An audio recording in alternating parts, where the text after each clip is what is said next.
Well, I'm back again. It's been a while since I've posted. Here I am just leaving one of my cameras.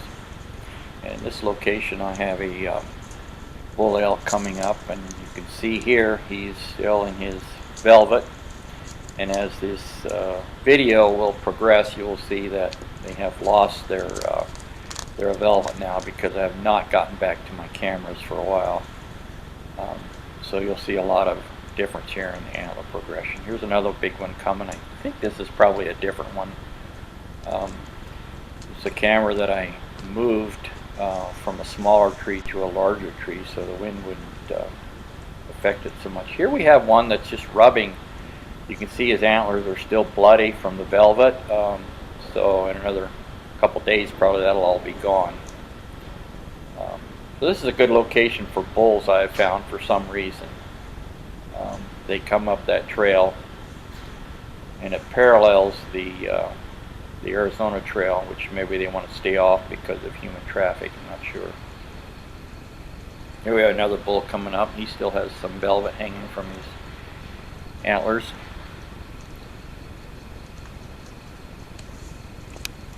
Could be some tree branch stuff, but I think that's just velvet. Another one in the same location coming up through.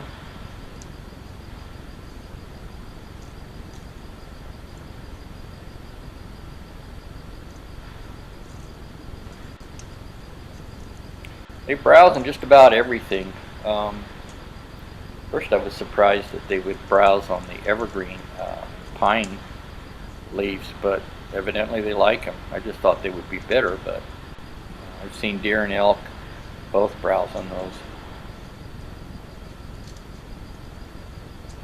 So that's a good source in the winter when there's nothing else that's out there that's green.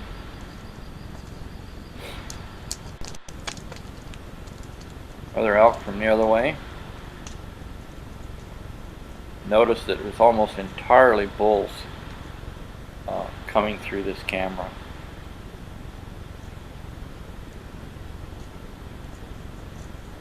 There are some cows that come through here on occasion, but not near as many as bulls.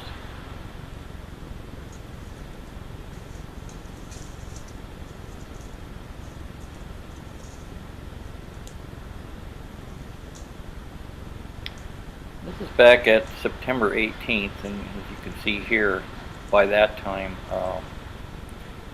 they have rubbed the velvet off their antlers, and that's typical for by Labor Day. The old bulls have gotten rid of their velvet. Now you have some of the younger spikes.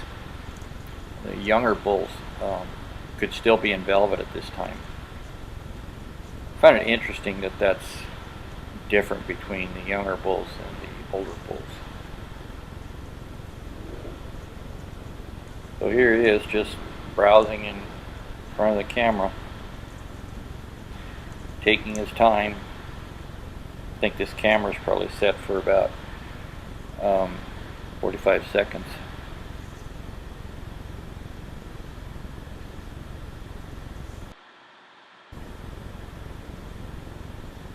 Here's another location that I've had cameras in for a while.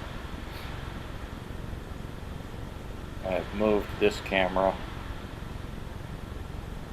from another location, but just very on the same trail. Here you have a number of bulls going through. There's a bear coming through, and of course you'll notice he moved my camera, and now you see it's on an angle. But I have my cameras all screwed to the trees now, so that's not going to happen from now on. You literally have to rip it off the tree before anything happens to it.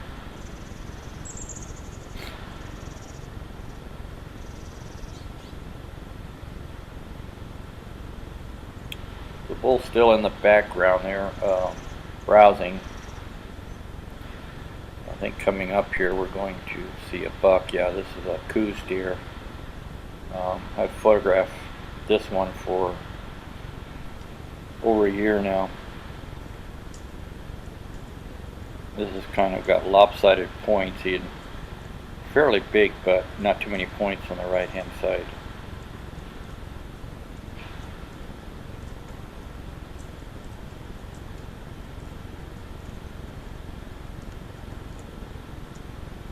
Now here comes the cows. This is probably one of the few cows that I have had on my trail cameras. So I'm starting to think that this is an area where the bulls, especially the big bulls, hang out, and the cows are somewhere else, maybe a lower elevation. I think more of the cows are down in my other area where I have cameras set up.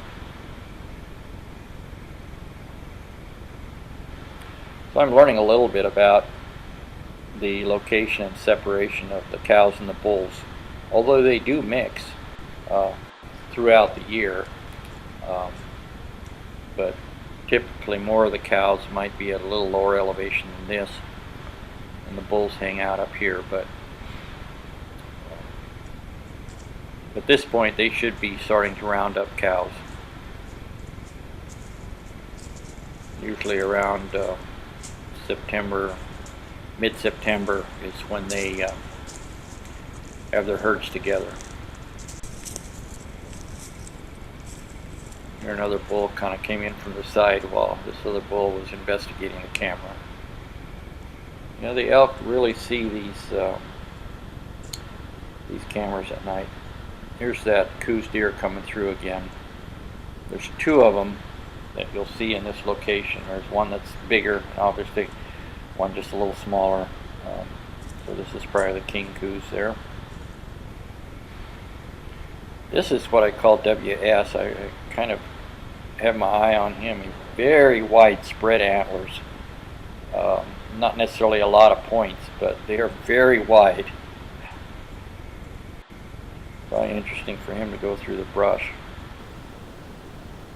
Okay, here are the two coos deer bucks. One's a little bigger than the other one, but they're very similar in size. This is a location I think I have moved my camera since, but it's been a very good location for a large variety of wildlife. Just about anything you can think of up there. Coos. Here's a young spike. And I get bears, coyotes. There's coos deer, mule deer, mountain lion, bears, bobcats.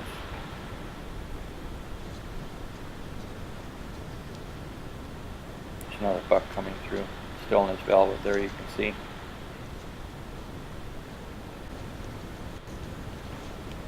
Another bull with a little bit of velvet, dry velvet hanging on the top there.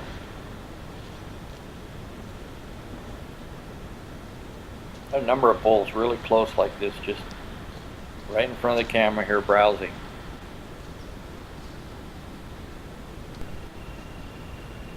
Here we're nearing the end of this video. Another bull coming along, just browsing here at night.